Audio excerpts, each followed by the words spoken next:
التي سجلها الرئيس المصري السابق محمد حسني مبارك من مقر إقامته الجبرية في مدينة شرم الشيخ المصرية الآن. هذه الكلمة التي تأتي في أعقاب تظاهرة كبيرة كانت في ميدان التحرير، ربما كانت أهم شعاراتها محاسبة الرئيس ومحاسبة ما بعد الرئيس وأبناء الرئيس أيضا، وتأتي في ظل أيضا تجميده ومنعه من السفر، وفي ظل إشاعات عن مرضه وعن سفره ومغادرة مصر. كل هذه أشياء كانت تأتي في إطار التوقعات، في إطار التساؤلات، في إطار الإشاعات. نحن سنقف الآن مع ما قاله الرئيس المصري السابق محمد حسني مبارك عن استعداده هو للتعاون مع النائب العام لإجراء أي تحقيقات يتطلبها الأمر بشأن الحديث عن ثروته أو ممتلكاته هو وأفراد عائلته في مصر أو في خارج مصر. بسم الله الرحمن الرحيم. الإخوة والأخوات أبناء شعب مصر، تألمت كثيرا ولا أزال مما أتعرض له أنا وأسرتي من حملات ظالمة وادعاءات باطلة تستهدف الإساءة إلى سمعتي والطعن في نزاهتي ومواقفي وتاريخي العسكري والسياسي الذي اجتهدت خلاله من أجل مصر وأبنائها حربا وسلاما. لقد أثرت التخلي عن منصبي كرئيس للجمهورية، واضعا مصالح الوطن وأبنائه فوق كل اعتبار، واخترت الابتعاد عن الحياة السياسية، متمنيا لمصر وشعبها الخير والتوفيق والنجاح خلال المرحلة المقبلة.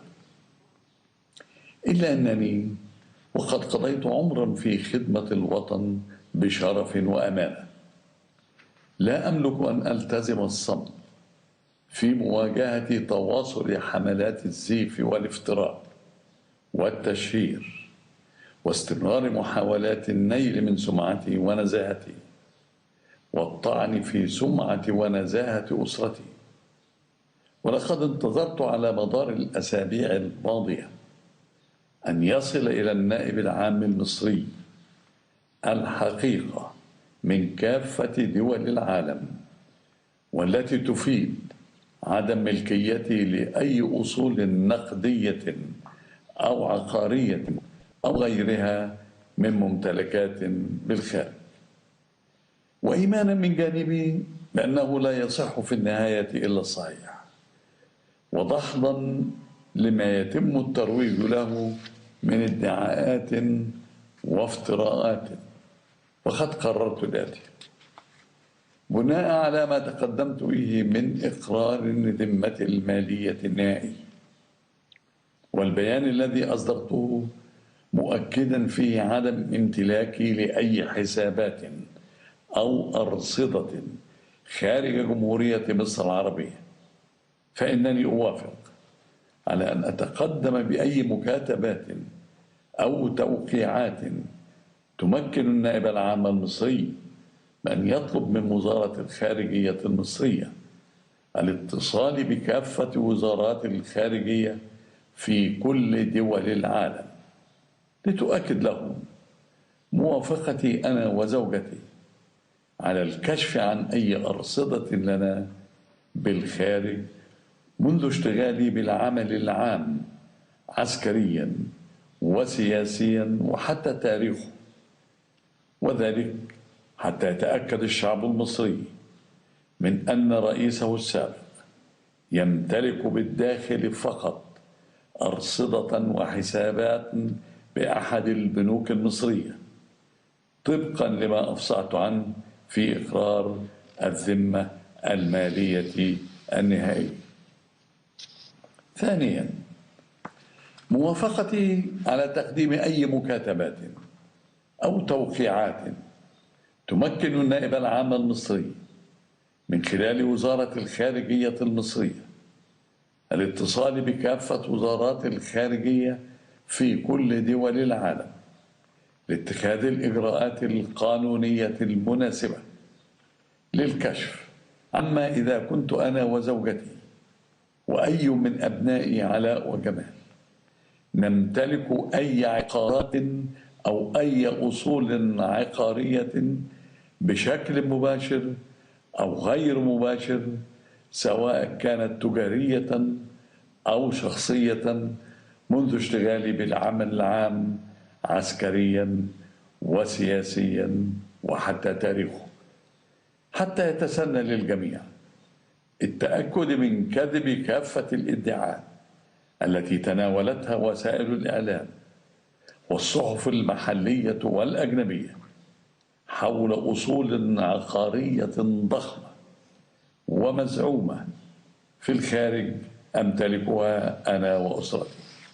هذا وسيتضح من الإجراءات المعمول بها أن عناصر ومصادر أرصدة وممتلكات أبنائي علاء وجمال، بعيدة عن شبهة استغلال النفوذ أو التربح بصورة غير مشروعة أو غير قانونية، وبناء عليه وبعد انتهاء الجهات المعنية من هذا والتأكد من سلامته وصحته، فإنني أحتفظ بكافة حقوقي القانونية تجاه كل من تعمد النيل مني ومن سمعتي ومن سمعة أسرتي بالداخل والخارج.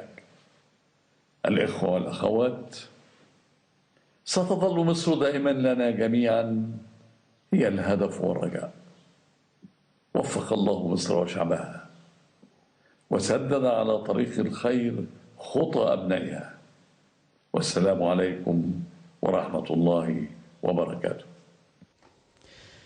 أهمية هذه الكلمة أنها هي أول كلمة للرئيس السابق المصري حسني مبارك بعد تنحيه في 11 فبراير تحديدا. أول مرة يوجه كلمة بهذا الشكل، هي كلمة طبعا مسجلة صوتيا، وربما ركز فيها بشكل كبير على ما قال أنه تألم كثيرا هو وأسرته لما استهدفه من إساءة لسمعته وتاريخه العسكري، وأنه صمت خلال الفترة الماضية، كان يريد أن يصل للمدعي العام ما يمكن أن يحقق في هذه الأقوال التي تألم هو بسببها. وقال: لا أملك الصمت في مواجهة الزيف والتشهير والنيل من سمعتي وسمعة أسرتي. وأيضا قال أن لا أملك أي أرصدة أو لا أملك أي أصول عقارية أو أي شيء في الخارج. وقال أنه طلب أيضا من أن يكون هناك طلب كتابي لكل وزراء الخارجية في العالم حتى هم يتأكدوا إذا كان هو وزوجته، دي مهمة جدا، هو وزوجته لا يملكون أي أصول أو أي شيء من هذه الأشياء. ثم كرر هذا الكلام وأضاف بأنه أسرته وأولاده أنه لا يوجد أي شبهة في أنه تربح أو استغل نفوذه السياسي في أن يكون أموال بطريقة غير شرعية. وفي النهاية قال أنه سيحتفظ بكافة حقوقه كمواطن مصري في ملاحقة الذين شهروا به. إذن أهمية هذه الكلمة تأتي في إطار أنها هي أول كلمة للرئيس السابق المصري حسني مبارك بعد 11 فبراير، بعد تنحيه تماما في إطار من موقعه في مدينة شرم الشيخ. ربما هذه الكلمة تفتح تساؤلات وتفتح تحليلات كثيرة جدا نتابعها في سياق نشراتنا القادمة. نعود إلى سياق نشرتنا فقد ندد وزير